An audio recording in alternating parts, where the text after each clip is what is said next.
Hi guys, welcome to my second episode, my second, podcast, whatever you want to call it. This episode will be about growth, removing comfortability, and what it really costs to grow, because growth is not free. Not in terms of, tender like money or anything of that sort, but it does cost something to grow. And most of the time, that something is comfortability. So we're going to get straight into it. My last episode was a series of me answering questions, and this episode is going to be following the same structure. So I have about, 8 questions that I'll answer, and let's get started on the first one. So, what does comfort look like in my life right now? My definition of comfort is, not straining my nervous system, waking up not worrying about anything, and just not being on high alert, right? That's what comfort is to me. So, with that being said, I am actually in a season of discomfort in my life. So the most comfort that I get usually is going to sleep or, regulating my nervous system. That's how I become comfortable, because I am in the season of extreme expansion. And in terms of what my nervous system capacity can handle. And with that being said, I am expanding my nervous system, so it's definitely costing comfortability, So in this moment of my life right now, I wouldn't say I'm comfortable, but I'm more comfortable than I was a year ago, because almost a year ago is February 2026, and January 2025 is when this season started for me. And I am in a very, very, very, very, better place than I was a year ago. But comfort in my life is making its way back. But truthfully, maybe I can get into this in another, question as well. I think I look at comfort differently. I don't know if, I want to be extremely comfortable. Now, being a little more comfortable than not, yes. But what I've learned thus far is that discomfort is a sign of growth. And I'm a very, very, very, I'm a very, how do I say? I am a person who likes a lot on my plate that I can handle.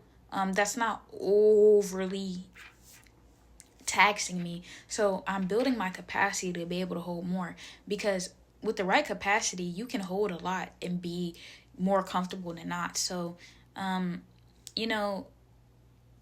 I'll get into this more, but I don't really need to be 100% comfortable. I just need the capacity to hold what I am trying to hold. And a lot of the times when you have capacity for something, you are more comfortable. But that's because there's no friction. When you don't have the capacity, when you're trying to fit something where there is no space, you begin to create friction, and that is where the uncomfortableness and discomfort comes from. So, have I ever mistaken comfort for happiness? Yes. And this is very important, because a lot of the times we are not trained and taught to separate the two. So when you're not feeling dysregulated or overstimulated, that to a human body most of the time is comfort. But with that being said, you cannot be feeling those things, but in your mind be uncomfortable with your situation. Be uncomfortable with your situation or things in that sort. So even though you're not uncomfortable physically, you're uncomfortable in certain areas. But because you're not uncomfortable physically, you think, okay, I'm fine, I'm happy. Like, you mistake happiness for comfortability. But most of the times people, are comfortable in their jobs, and they say, okay, I'm comfortable in my job, I'm happy here. But if people ask them and they hesitate, they're not happy in their jobs, but because they're comfortable. But they're like, oh, I don't have no reason not to be happy, I'm fine, right? So I think a lot of us mistake comfort for happiness. And until you really, really, really understand what you want, who you are, and a general center of yourself, a lot of things can be mistaken, right?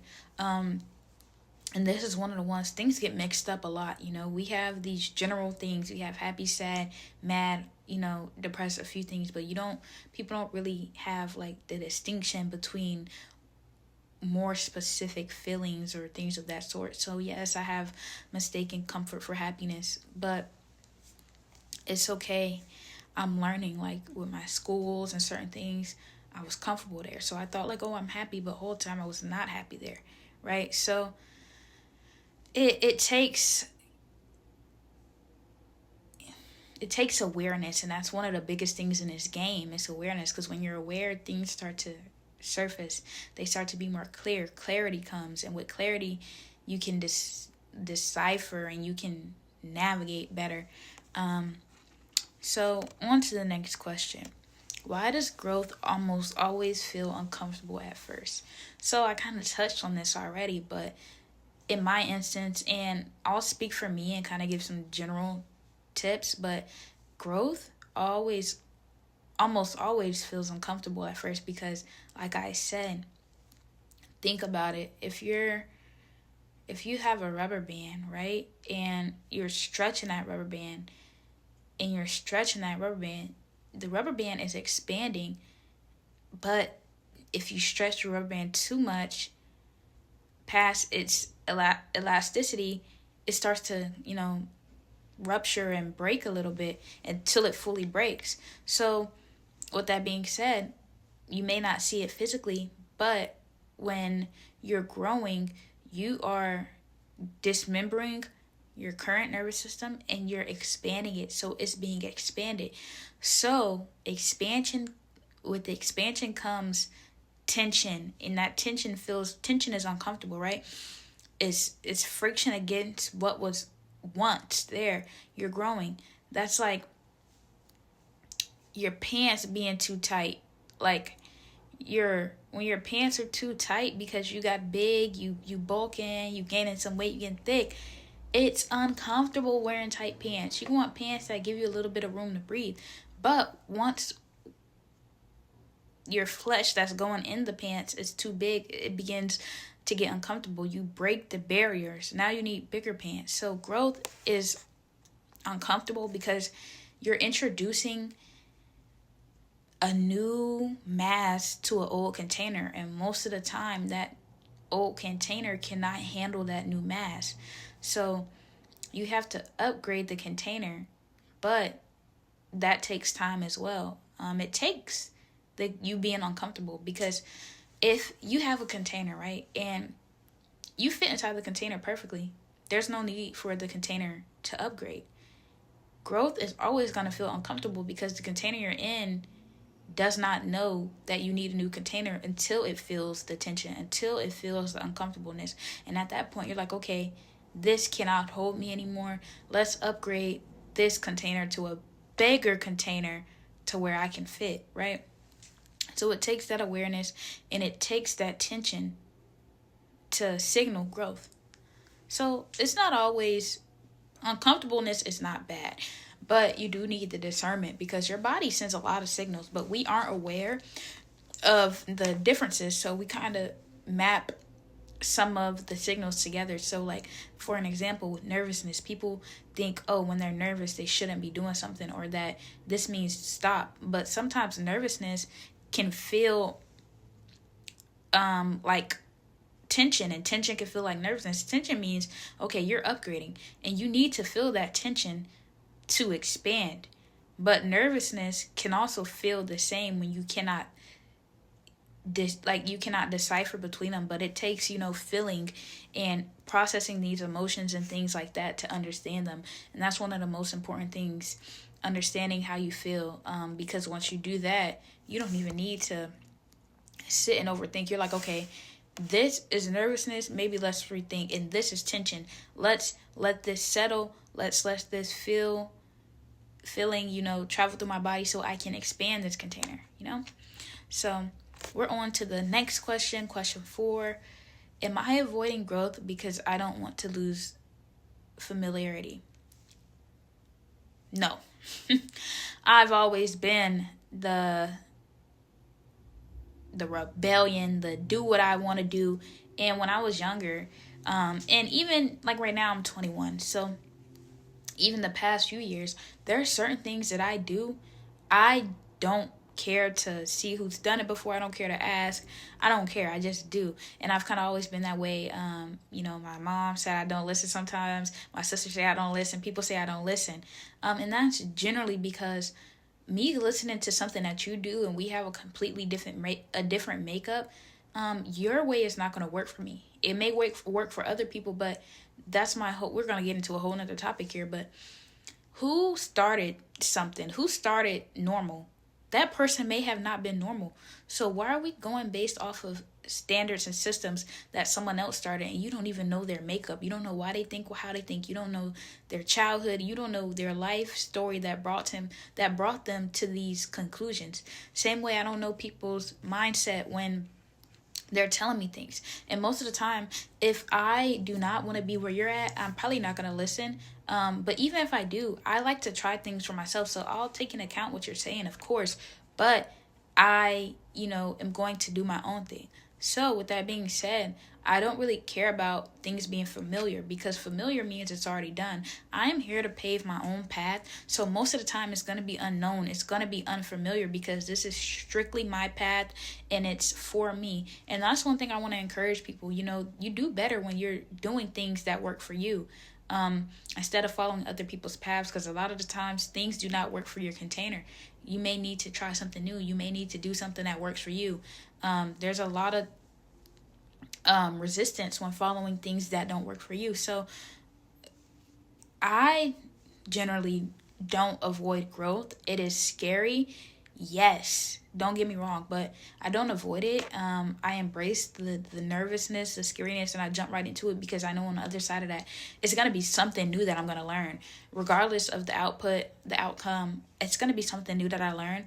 I like to jump in where things don't seem all the way structured, because it's a learning opportunity. Now, that is my opinion, but yes, people avoid growth because they don't want to lose what's familiar. Like, your friends, your community, your environment, but there is so much more outside of what you already know.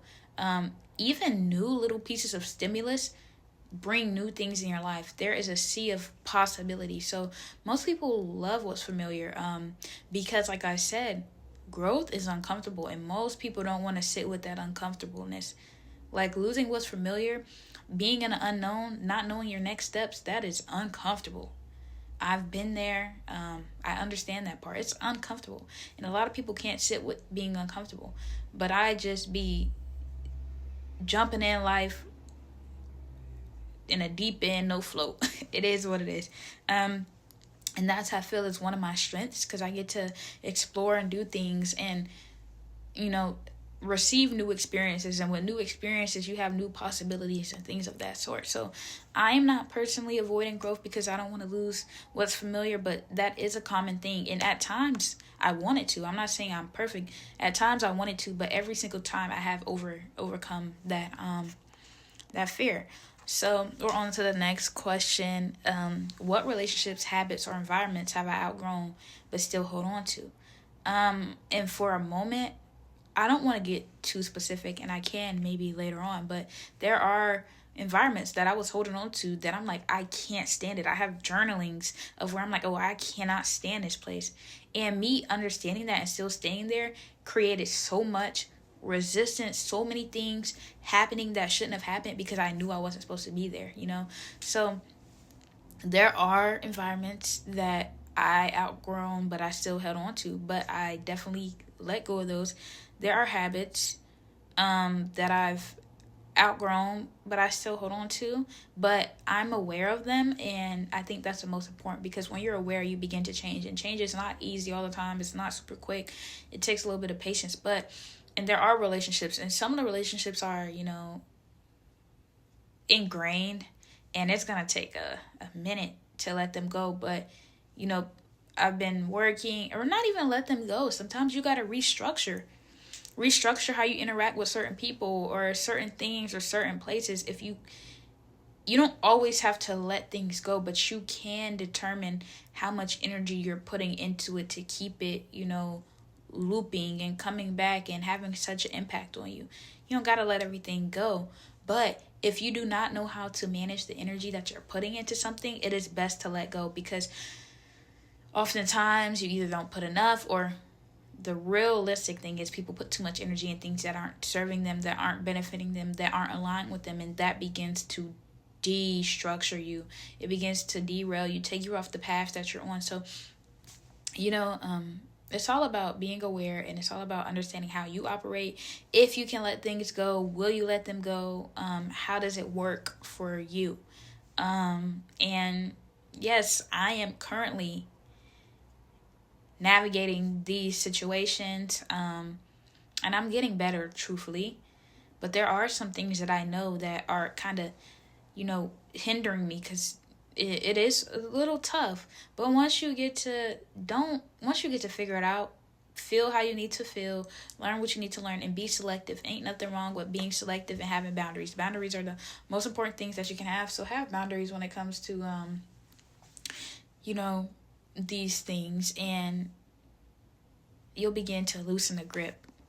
The next question is discomfort a sign that something is wrong, or that something is expanding? And I kind of mentioned this, like when I said feeling nervous. You can feel nervous and something be wrong, or you can feel nervous and you be expanding. And that discomfort, nervousness is basically just discomfort, and it just depends on what you're feeling, what thoughts are associated with that feeling, and just discernment, knowing your body, knowing why you're feeling that way, and things of that sort. So it does not mean something is wrong necessarily, and it also does not always mean something is expanding.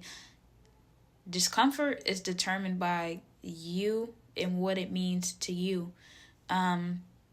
And sometimes you can be wrong about what the discomfort is. That's why it's about knowing your body,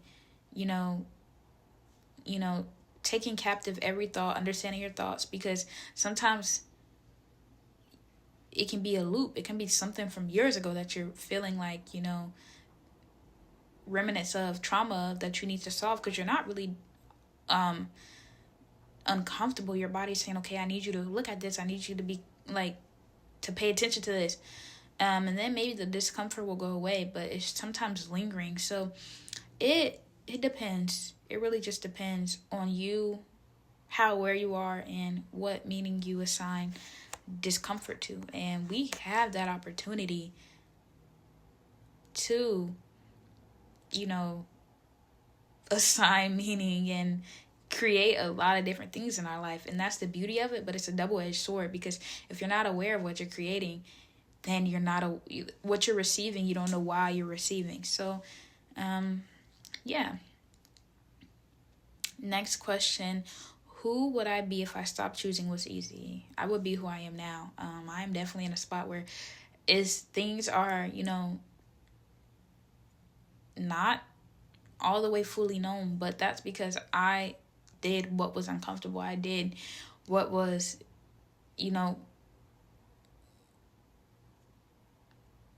written in my path, what was for me. I did what was for me, and I did what I was supposed to be doing. And if I stopped choosing what's easy, that definitely means I'm doing something that's a little more harder right now. And it's all the meaning you place on it. I wouldn't say, I don't like to say things are hard, because it is all up to interpretation. And a lot of people like to say things are hard to push people away and things of that sort. What I'm doing is not necessarily easy. It takes expansion. It takes a new container. It takes some, relearning things, unlearning old patterns and things of that sort. So if you stopped choosing what was easy, you'll be who you want to be. Because obviously you have the opportunity to choose. If you're thinking like, this is easy, I want to do something else, you already know what you want to do. You already know who you want to be. So it's time for you to move in that direction. To gain something must be lost, right? So whatever you got, you may lose it. Who says it's going to be easy? It may not, right? So let's stop assigning meaning. I think that's another thing. And this could be a whole another episode, but leverage. You have leverage when you're like, okay, it could be easy, it could be hard. I'm going to be here for both ends of the spectrum. I'm going to be here regardless, right? Don't assign meaning, because you can wake up and say it's going to be hard. And guess what? It's going to be hard. You can wake up and say it's going to be easy. It's going to be easy. But most of the times, humans are not 100% with what we say. So when you pick something, you're usually wavering. And unless you can be 100%, then I would just say be in the middle, because you will be able to, whatever is supposed to come is supposed to come. Don't try to hold on to something that you're not really sure of, because that's where things start to become wacky. But we're on to the last question of today. I really like this topic today in this discussion. So the last question is, what part of me needs to die for the next version of me to live? Whatever part of you, whatever part of me that I am not aligned with, that I know deep down that I'm journaling about, I want to be different, or I have a goal, or I have a vision, and in that vision, the part of me that I am right now is not there, that needs to go. Anything that's not serving you, that's not aligned with who you are, that's not aligned with what you want to do, that's not aligned with the life you want to live, it gotta go, right? The part of you that just don't got no boundaries, gotta go. The part of you with no discipline, the part of me with no discipline, the part of me with no consistency, that has to go for the person that I want it to be. So I'm definitely working on that, and it's going to be annoying. It's going to be uncomfortable. But the more you build the muscle, the easier it is to lift the weight. So the part of me that needs to die for the next version of me is the part of me that's not in the next stage of my life. They're not in the vision I have for me. Like, it has to go. Weak pieces gotta go. We need some heavy muscles that can lift certain weights, that can help me maintain the capacity that I need for the things I need to receive. So, yeah, that was all my questions for today. It's about 8 questions, and I usually put them in the description. And I think you all should go and ask these questions as well for yourself, and hopefully, while I'm asking myself these questions, my goal for this is that you guys ask yourself as well, and you can listen to what I'm saying about it, but I definitely think it's more important. Like I said in the beginning, my path cannot be anyone's path, and I think that's the most important thing to understand. I don't want your path to be my path. I want your path to be your own path. And what I'm trying to accomplish with these podcasts and things of that sort is showing authentic thinking, and thinking with no filter, just who you are. You're not encouraged to think like me. You can be influenced, but I encourage you all to think on your own, have your own thoughts, disagree if you need, because that is showing you what you really agree with, what what your body is trying to tell you, that's coming from your center, who you are. But I try to be general with things, and a lot of these answers could be helpful if you all choose for it to be helpful. But I am, again, happy that I can do this, and the questions will be in the description.